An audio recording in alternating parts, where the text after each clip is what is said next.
This week, as promised, we're going to go to the Martisor Concert. Once again, remember, Martisor is really a 10-day celebration of the beginning of spring. Goes from March 1st to March 10th.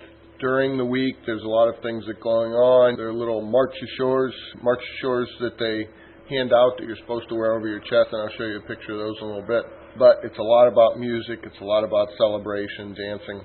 I had actually gone to one of the concerts earlier in the week, but then I was told that this big one was coming up and that I should go to that one, and I managed to grab a ticket.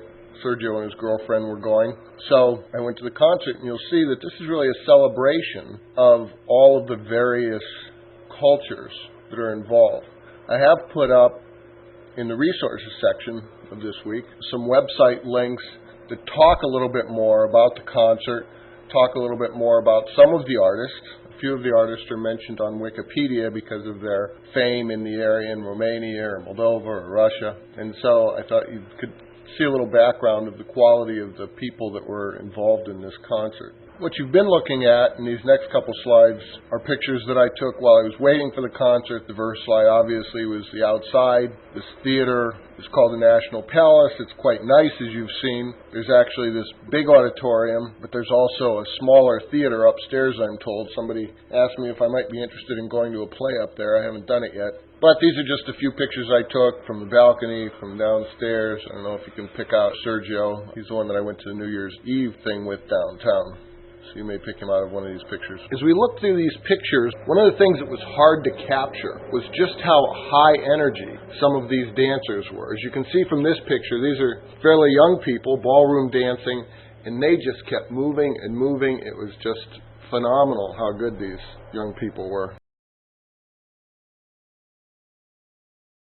And here we have 4 20-something female guitarists. I mentioned earlier that I'd gone to a complete concert earlier in the week, and it was these 4 just happened to be the ones that I got the ticket for. They're very good. In fact, all of the acts were very good. You'll see in the back there the big red and white Martisor. In your resources, and I'm not sure if it was last week or this week, it explains why the red and white and the representation and what that's all about. This group was native Moldovan folk dancers. This group represented the ethnic Russians, and they did a Russian dance, sort of what you would think of a Russian dance, with them down low and kicking and the twirling and everything that you would expect to see in a Russian folk dance. Another culture represented here was the Jewish community. As you can see from the way they're dressed, and their dance was very, once again, what you would expect from a Jewish folk dance, something you'd see in Fiddler on the Roof, for example.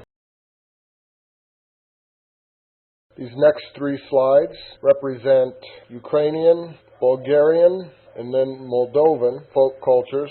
The last of the 3, the Moldovan one, you can see that the guy being carried, you might not be able to tell, but the guy that's being carried by the other guys actually is holding a Moldovan flag.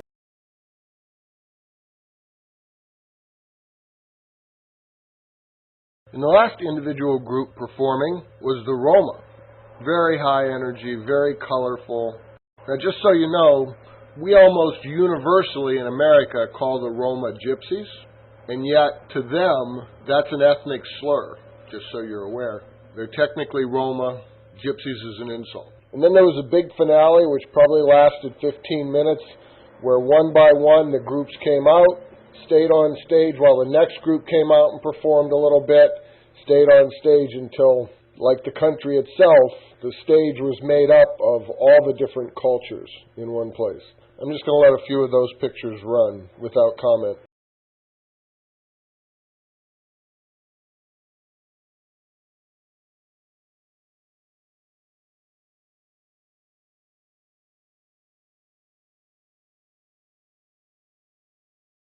And lastly, as promised, here's my little collection of Martisors that I got from various people. As you can see, there's different styles. The one in the top middle there illustrates how they sometimes put little things on it to decorate, or maybe a little toy or something that sort of represents something. What you see there in that one of mine is actually a coffee cup there at the top. So I hope you've enjoyed this brief look between last week and this week at their spring celebration here in Moldova. Once again, it's a 10-day celebration. If you haven't yet taken the time to look at the resources that I've put up, I think it will help fill out some of the details regarding some of the things I've just touched on, and also give you a little better idea of this Martisor celebration. Thank you once again for taking the time, and I hope you enjoyed it.